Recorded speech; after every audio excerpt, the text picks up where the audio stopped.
अपना बिहार। मैं हूं आपके साथ विभा उपाध्याय। बुलेटिन की शुरुआत इस वक्त बड़ी खबर के साथ खबर दानापुर से आ रही है, जहां पर दिल दहला देने वाली एक तस्वीर सीसीटीवी कैमरे में कैद हो गई। ये विक्रम के शहीद चौक पर घटित हुई एक पिकअप वैन के हादसे की तस्वीर है, जहां पर पिकअप वैन रोड पर खड़े मनोज कुमार नाम के एक व्यक्ति को रौंदते हुए फरार हो गया। हालांकि उस व्यक्ति को कुछ नहीं हुआ, लेकिन इसकी तस्वीर सीसीटीवी कैमरे में जरूर कैद हो गई। आसपास के लोगों ने यह घटना अपनी आंखों से देखा, लेकिन उसे बता पाना संभव उस वक्त नहीं था। चौराहे पर लगी तीसरी आंख यानी कि सीसीटीवी कैमरे में यह घटना जरूर कैद हो जाती है। आपके सामने भी ये वो फुटेज जो सीसीटीवी कैमरे में कैद हुई है, और किस तरीके से देखिए ये पिकअप वैन आगे बढ़ रहा है और बाएं मुड़ने के साथ ही पिकअप वैन की चपेट में ये शख्स जो है वो आ जाता है। कुछ दूर तक वो घसीटता रहा और फिर पिकअप वैन उसके ऊपर चढ़ जाता है, और उसके बाद ये पिकअप वैन चालक जो है वो रुकता नहीं है, फरार हो जाता है। ये किसी चमत्कार से कम भी नहीं, क्योंकि युवक को इस हादसे में जरा सी भी चोट नहीं आई है।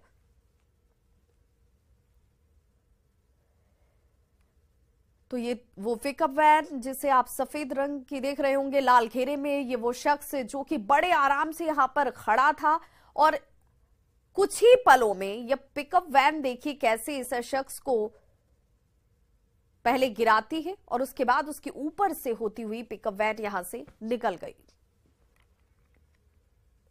तो दानापुर पे हादसे में एक युवक को मौत छूकर निकल गई। इधर दानापुर के ही फुलवारी शरीफ में एक महिला से छिनतई की घटना सीसीटीवी कैमरे में कैद हो गई।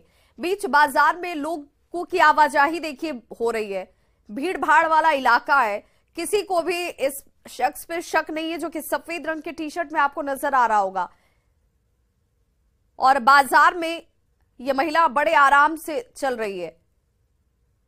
सड़क के किनारे होकर यह महिला जैसे ही निकलती है, तभी पीछे से एक सफेद टी शर्ट में युवक पास पहुंचता है और झटके में उसके कान से सोने की बाली खींचकर यह फरार हो जाता है। बगल की गली में यह शख्स भाग निकला। छिनतई की घटना के बाद जब पुलिस ने दूसरी दुकानों में लगे हुए सीसीटीवी कैमरे को खंगाला है, तो कई जगहों पर युवक को बाजार में देखा गया। और आप भी देखिए ये वो ही शख्स जिसने देखिए इस महिला के कान से बाली खींची और ठीक बगल के गली में ये घुस जाता है। ये शख्स इस कैमरे में जो तस्वीर कैद हुई है उसमें साफ साफ नजर भी आ रहा है। ये महिला कुछ समझ पाती तब तक इसके कान की बाली खींचकर ये शख्स फरार हो गया।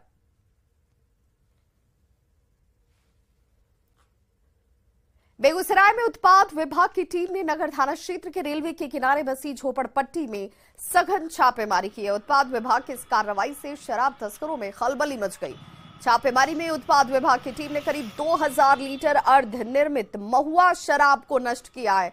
वहीं 50 लीटर महुआ शराब की बरामदगी की गई। जब झोपड़ियों की तलाशी ली गई तो बड़ी मात्रा में गांजे की पुड़िया, गांजे से भरे हुए सिगरेट को बरामद किया गया है। इस कार्रवाई के दौरान शराब तस्कर पुलिस को चकमा देकर भागने में सफल रहे।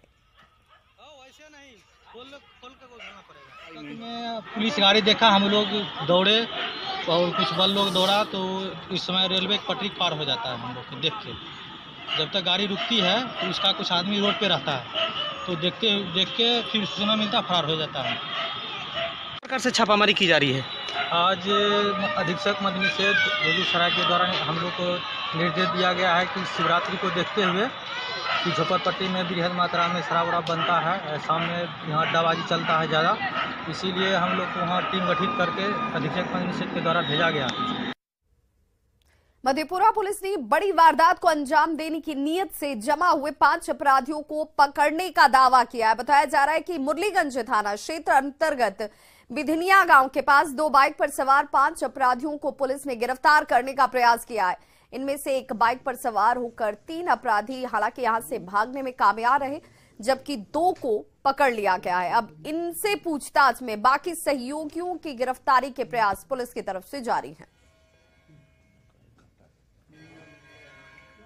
में मुरलीगंज थाना अंतर्गत वहाँ के थाना अध्यक्ष राजकिशोर मंडल को सूचना मिली कि ग्राम बगनिया के रास्ते में एक आंगनबाड़ी केंद्र है, वहाँ पे 2 मोटरसाइकिल पे कुल 5 अपराधकर्मी लोग अपराध की योजना से जुटे हुए हैं। नालंदा के लहेरी थाना क्षेत्र के बड़ी पहाड़ी मोहल्ले में चोरों ने एक बाइक को चुराकर यहां से वो बड़े आराम से फरार हो गए। चोरी की ये पूरी घटना सीसीटीवी कैमरे में जरूर कैद हो गई, जिसकी तस्वीरों को आप इस वक्त टीवी स्क्रीन पर देख रहे हैं। पीड़ित राजेश कुमार अपनी बाइक की बरामदगी और बदमाशों की गिरफ्तारी की मांग के साथ थाने में आवेदन देता नजर आया। घटना के बारे में कहा जा रहा है कि शुक्रवार की हले सुबह 3 बदमाशों ने घर के बाहर खड़ी बाइक की चोरी की और यहां से फरार हो गए। वही बात सिवान से आ रही खबर की, जहां एक महिला का ससुराल में संदिग्ध परिस्थितियों में मौत का मामला सामने आया। महिला का शव कमरे में बंद पड़ा हुआ मिला। मृतक के शरीर पर कई जगहों पर जख्म के निशान तक मिले हैं। मृतक के परिजनों ने ससुराल पक्ष पर गला दबाकर हत्या करने का आरोप लगाया है। ससुराल पक्ष के लोग शव को छोड़कर घर से फरार बताए जा रहे हैं। घटना महाराजगंज थाना क्षेत्र के नया बाजार की है। पूजा गुप्ता की शादी महाराजगंज के नया बाजार निवासी राघव प्रसाद के पुत्र शशांक उर्फ राजा बाबू से 3 साल पहले ही की गई थी। परिजनों ने दहेज के लिए प्रताड़ित करने का आरोप लगाया है। पीड़ित पक्ष ने प्रशासन से न्याय की गुहार लगाई। अरे भैया इंसाफ चाहिए। वो लोग हमेशा मांगता था कि अपने मम्मी पापा से भाई से ये चीज मांगो। वो जो भी 1 लाख रुपया के दिए सम्मान है। अभी लड़के के अपना साथ नवंबर में उसका लड़की के कान के दिए हैं, लड़का के चांद दिए। प्रशासन से क्या मांग करना चाहेंगे? प्रशासन से अपना इंसाफ मांगना चाहिए। क्या इंसाफ करा भैया, हमारे लड़की के जीवन लिया है, उसका जीवन हम लेंगे। खबर बगहा से, जहां आज एक दूल्हा ससुराल पहुंचने से पहले सरकारी दामाद बन गया। जी हां, सुनने में थोड़ा अजीब लग रहा होगा, लेकिन इस शख्स को शराब पार्टी करने की वजह से पकड़ा गया है। पुलिस ने शराब पीने के आरोप में इस शख्स को सलाखों के पीछे पहुंचा दिया। रामनगर में आज साजिद नाम के एक युवक की शादी थी। शादी की पार्टी में दोस्तों रिश्तेदारों को शराब की पार्टी दी जा रही थी, जिसकी सूचना पर पुलिस ने इन सभी को पकड़ा है और शराब के नशे में 4 लोगों को गिरफ्तार कर थाने लेकर पुलिस पहुंची। शादी की तैयारी में लगा दूल्हा भी इसमें शामिल है और पुलिस ने मौके से शराब के साथ बाइक को जब्त किया है। जब दूल्हा हवालात पहुंच गया तो बारात भी रद्द कर दी गई।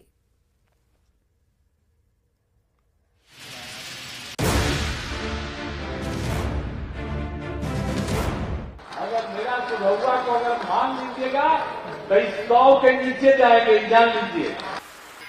मोदी की बात मत करो, मुद्दे की बात करो। प्यार में समस्या ये होती है कि पहले कौन कहेगा आई लव यू।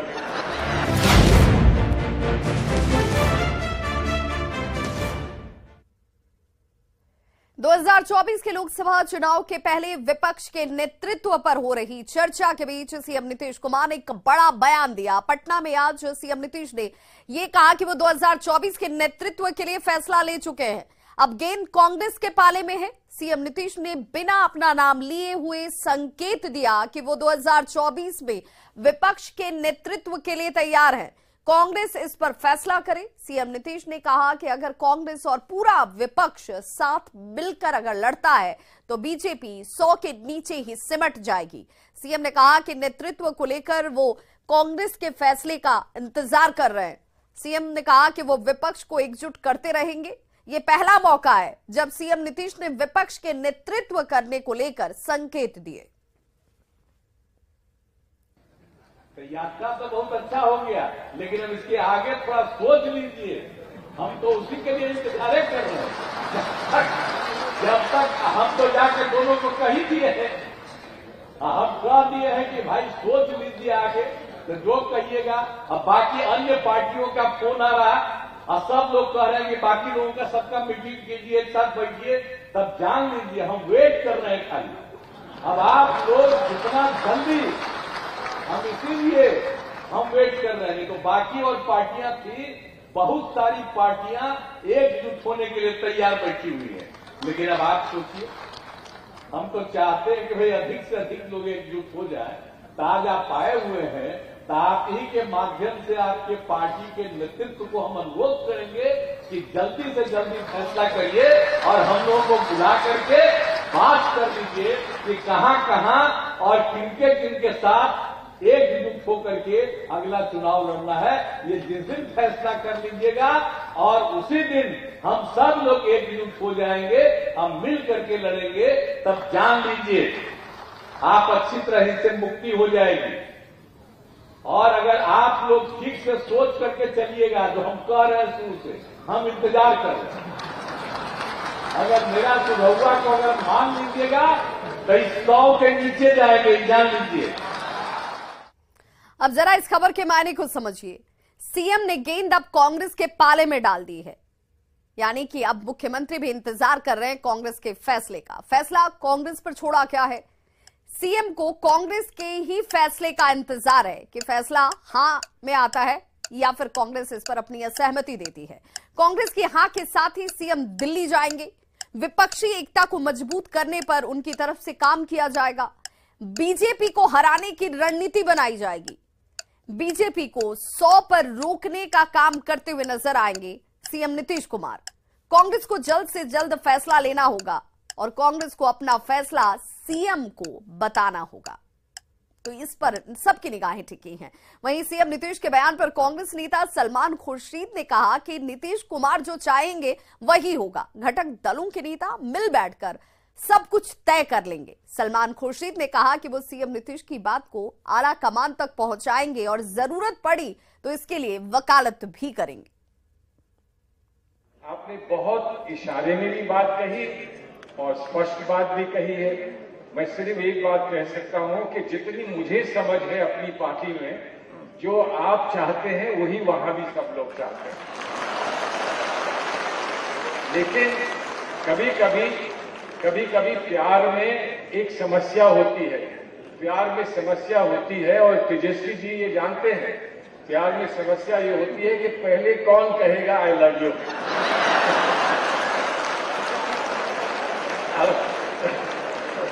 उसमें कभी कभी अनुभव काम कर देता है और कभी कभी जो अनुभवी नहीं होते हैं वो उसमें कामयाब हो जाते हैं। इसलिए ये अनुभवी बहुत सोचता है।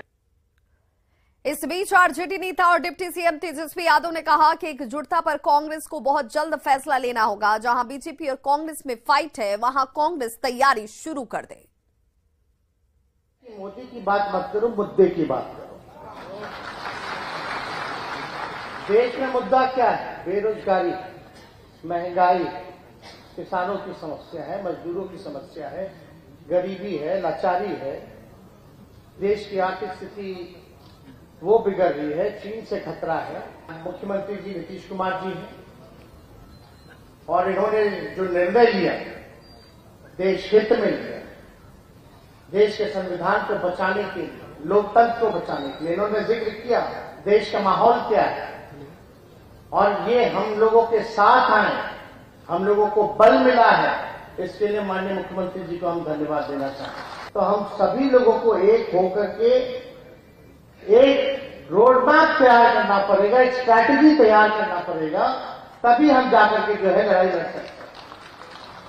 और यही चर्चा लगातार माननीय मुख्यमंत्री जी ने अपने भाषण में भी किया कि हम लोग सब लोग तैयार हैं और सब लोग जब तैयार हैं तो कांग्रेस पार्टी को निर्णय लेना है और मुझे पूरा विश्वास है कि जल्द ही जो है निर्णय लिया जाएगा और देश के लिए हम सब लोगों को एकजुट होने की जरूरत है। बीजेपी के सीनियर लीडर और केंद्रीय मंत्री गिरिराज सिंह ने नीतीश कुमार पर हमला बोला है और कहा कि नीतीश कुमार की विश्वसनीयता बची ही नहीं है। 17 साल में बिहार का विकास नहीं कर पाए और इसीलिए समाधान की खोज उनकी तरफ से की जा रही है। गिरिराज सिंह से बात की हमारे सहयोगी अमितेश सिंह ने। गिरिराज जी, बिहार के मुख्यमंत्री नीतीश कुमार ने जो बयान दिया है कि सभी लोग मिलकर चुनाव लड़ें, विपक्षी लोग कांग्रेस को एक तरह से ऑफर कर रहे हैं, सभी लोग साथ आए तो बीजेपी 100 से नीचे चली जाएगी। मुझे आश्चर्य है, ये नीतीश बाबू जिनकी राजनीतिक विश्वसनीयता नहीं बची है राज्य में, जो 17 साल में बिहार का विकास नहीं कर पाए। अभी 1 महीना बिहार के समाधान को खोजने में दिया। जो कभी बीजेपी कभी आरजेडी घूमते रहे व्याकुल भारत की तरह।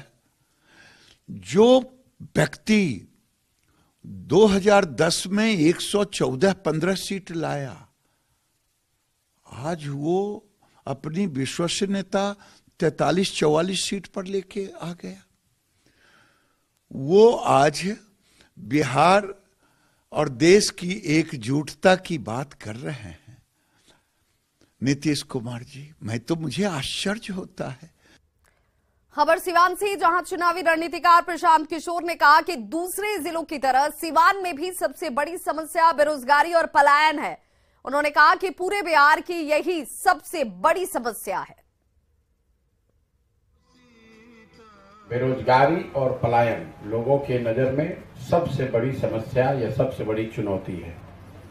लोग यहाँ बेरोजगारी से परेशान हैं। बहुत बड़ी संख्या में लोगों को रोजी रोजगार के लिए बाहर जाना पड़ता है। इस बात के लिए आपको गांव-गांव जाने की जरूरत नहीं है, ये तो सबको पता है बिहार में। लेकिन जब हम लोग गांव-गांव जा रहे हैं तो इस समस्या के विकरालता का और इसके आर्थिक सामाजिक पहलुओं की समझ होती है। आरजेडी विधायक और पूर्व कृषि मंत्री सुधाकर सिंह का सीएम नीतीश पर हमला लगातार जारी है। उन्होंने सरकार की कृषि नीति पर सवाल उठाते हुए सीएम नीतीश पर एक बार फिर से हमला बोला। उन्होंने कहा कि कृषि रोड मैप से किसानों को कोई फायदा नहीं पहुंचा, इससे किसानों की आय में कोई बढ़ोतरी नहीं हुई। उन्होंने सीएम नीतीश कुमार के बयान पर पलटवार करते हुए कहा कि सीएम जवाब के बदले सवाल उठा रहे, जबकि उनको सवालों का जवाब देना चाहिए था। सुधाकर सिंह ने सीएम को चुनौती देते हुए कहा कि अगर सीएम नीतीश को अपनी नीतियों पर उतना ही भरोसा है तो उन्हें चुनावी मैदान में उतरना चाहिए। कल माननीय मुख्यमंत्री जी के द्वारा बयान दिया गया कि बिहार में कृषि क्षेत्र के बारे में, कृषि क्षेत्र में काफ़ी विकास हुआ है। किसी को पता है क्या? आप सभी जानते हैं कि आपके जो सरकारी जो आंकड़े, विभागीय आंकड़े हैं, उस आंकड़े में आपने विश्वास दिलाया था बिहार की जनता को कि कृषि रोड मैप 2 और 3 में 3 लाख करोड़ खर्च करने के बाद उत्पादन 2 गुना होगा एवं किसानों की आय 2 गुनी हो जाएगी। 10 साल के बाद भी आपके जो विभागीय आंकड़े और सरकारी आंकड़े हैं वो कहते हैं किसानों की ना आय बढ़ी। मेरा तो मानना है कि किसानों की आय नकारात्मक हुआ है। आप मुख्यमंत्री हैं। सेवा से हटाए जाने के बाद वार्ड सचिवों ने मुंडन करवाकर और एक पैर पर खड़े होकर प्रदर्शन किया है। साथ ही चेतावनी दी कि अगर उनकी सेवा स्थायी नहीं की जाती है तो वे विधानसभा का बजट सत्र भी नहीं चलने देंगे। 1,14,000 से ज्यादा वार्ड सचिव 77 दिनों से आंदोलन पर बैठे हुए हैं और ये सभी 7 निश्चय का काम देख रहे थे, जिन्हें सरकार ने हटा दिया है। बिहार भर के वार्ड सचिव पिछले 77 दिनों से लगातार गर्दनीबाग में आंदोलन कर रहे हैं, लेकिन सरकार की तरफ से अब तक किसी प्रकार की सुनवाई नहीं हुई है। ऐसे में थक हार कर अब जो वार्ड सचिव हैं अनोखे तरीके से प्रदर्शन करने पर उतारू हो गए हैं। देख सकते हैं आपकी सभी ने बाल मुंडन करवाना शुरू कर दिया है। उसके साथ साथ घंटों अभी एक पैर पर खड़े हैं। तो निश्चित रूप से एक तरफ विरोध भी हो रहा है तो सरकार से ये लोग गुहार भी लगा रहे हैं कि हमारी सेवा अस्थायी करो। तो जरा हम बात कर लेते हैं। ये बताइए, 77 दिन हो गया है, कोई सुनवाई नहीं हुई, अब बाल मुंडन कराए हैं, क्या उम्मीद कर रहे हैं? तेजस्वी प्रसाद यादव जी हम लोगों को आश्वासन दिए थे, घोषणा किए थे कि हम बिहार सरकार में आएंगे तो हम वार्ड सचिव को अस्थायी करने का काम करेंगे, लेटर को निरस्त करेंगे। लेकिन आज हम 77 दिन से पटना के गर्दनीबाग में धरना प्रदर्शन के माध्यम से उनको ध्यान दिला रहे हैं, लेकिन अभी तक ध्यान है। लेकिन ये बिहार सरकार का जो विधानसभा बजट सत्र चलने वाला है, निश्चित रूप से हमारी मांग पर ध्यान नहीं दिया गया, हमारी मांग को पूरा नहीं किया गया तो विधानसभा सत्र को हम नहीं चलने देंगे। ये जो बजट सत्र चलने वाला है हम बिल्कुल ही नहीं चलने देंगे। 7 निश्चय का नली गली और पक्कीकरण का काम किए हैं, नल जल का भी काम किए हैं हम लोग। सरकार कह रही है कि 99% जो है काम पूरा हो गया है, उसके बाद आप लोग को हटा दिया गया। काम पूरा होने के बाद हम लोग को हटा दिया गया। सकते हैं सभी के हाथ में पोस्टर है और पोस्टर पर अलग अलग डिमांड है।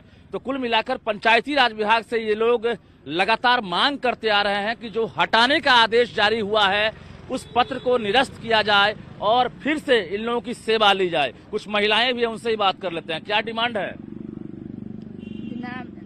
सबसे ज्यादा जो वादा किया है वो वादा के निभाइए। जे अन्याय हमको ऊपर कर रहे हैं, हमको अन्याय न न्याय चाहिए। जो वादा किया है निभाना पड़ेगा, यही लगातार ये लोग आवाज उठा रहे हैं और तरह तरह से विरोध जता रहे हैं। कोई बाल मुंडन करवा रहे हैं, तो देख सकते हैं सभी एक पैर पर खड़े होकर विरोध जता रहे हैं।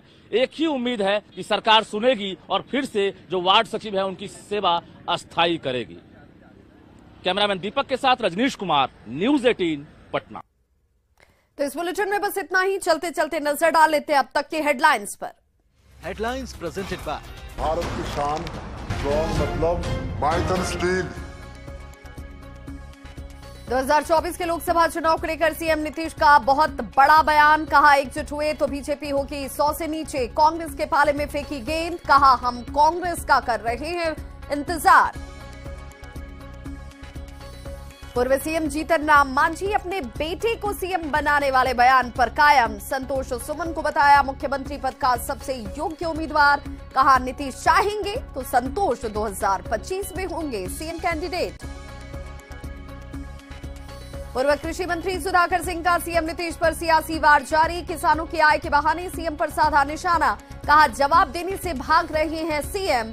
अपनी नीतियों पर इतना ही भरोसा तो चुनाव लड़कर दिखाएं।